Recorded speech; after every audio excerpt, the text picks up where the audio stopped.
Hi friends, welcome to DTK Food and Travels. Today I'm going to be taking a walk from the Old City area in Philadelphia to the Reading Terminal. So we're just going to see some sights along the way. So the Reading Terminal is named after the Philadelphia and Reading Railroad Company, which built its Grand train station directly above the marketplace in 1893. Although it's spelled like reading, Reading, the terminal is actually pronounced Reading Terminal. We passed through the Chinatown area before we reached the terminal. The Philadelphia and Reading Railroad Company purchased the block at 12th and Market Streets in Philadelphia to build new downtown terminal. However, the area was already occupied by open air food and farmer markets.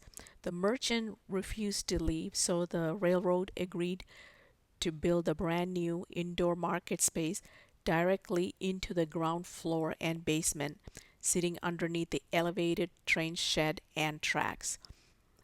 The Reading Terminal Market officially opened in 1893, and it takes its name from the railroad terminal that housed it.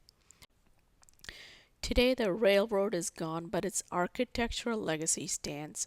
The Reading Terminal shed is preserved as part of this Pennsylvania Convention Center, and it's a bustling food market underneath, and it continues to thrive as a Philadelphia cultural staple.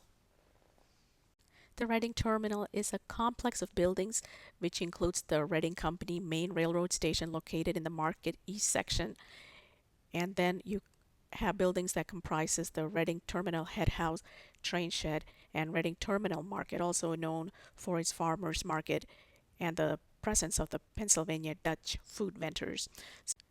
It was a nice walk from Old City to the Reading Terminal Market. You pass through the Chinatown, and if you want, you can stop at some of the stores there. There's a place called Mango Mango that serves like excellent mango-based desserts. So we're entering the food market now, the Reading Terminal Market. So let's take a look around and see what all is inside.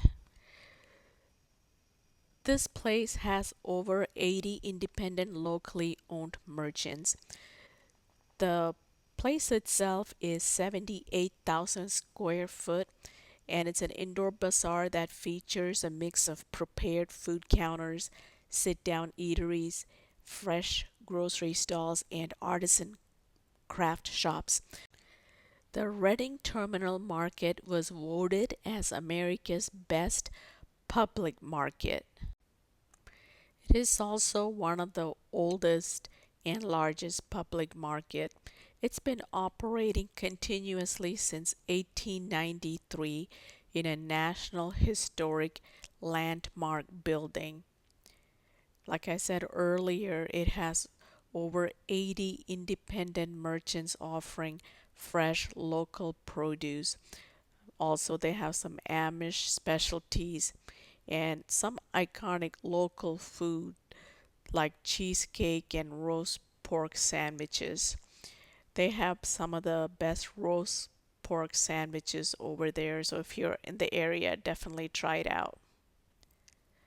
This place also has places where you can sit and eat.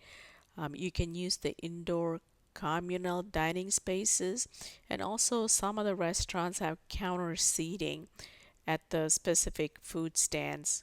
And there are some sit down restaurants inside the building.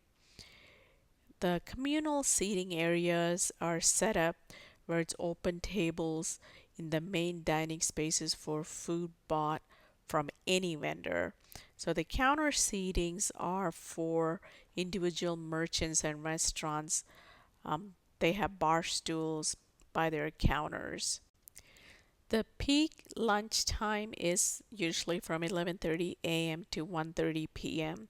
If you get there around that time, it gets very busy and finding a table can be hard. So if you're planning to stay there and eat, arrive a little before or after the noon rush to grab a spot real easy.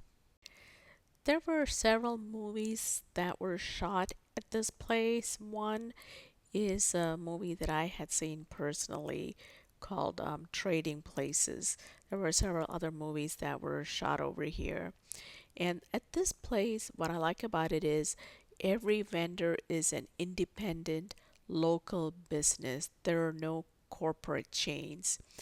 And this is a very vibrant place. So if you're in the area, it's something that's definitely worth checking out.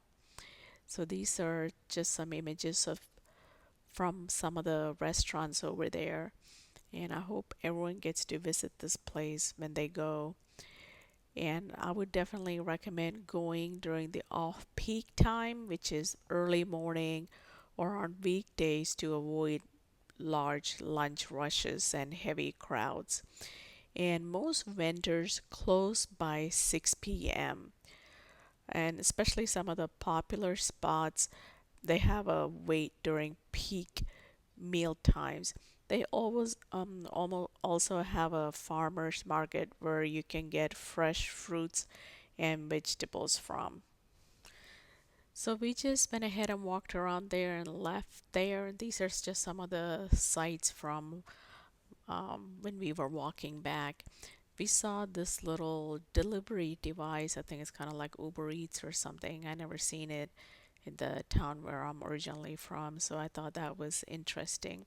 So on the way back, we took another route and we saw Independence Hall from the street, just a street view. That's where it is. And I had visited that last time I was in Philadelphia area, so we did not go inside. And this is just a view from the street. And of course, the National Constitution Center. And then I did visit the U.S. Mint, but we were not allowed to take pictures or videos inside. So this is where they mint all the coins.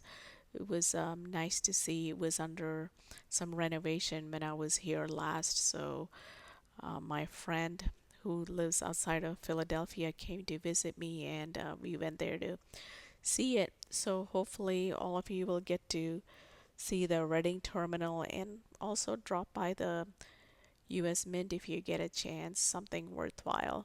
Thank you for watching.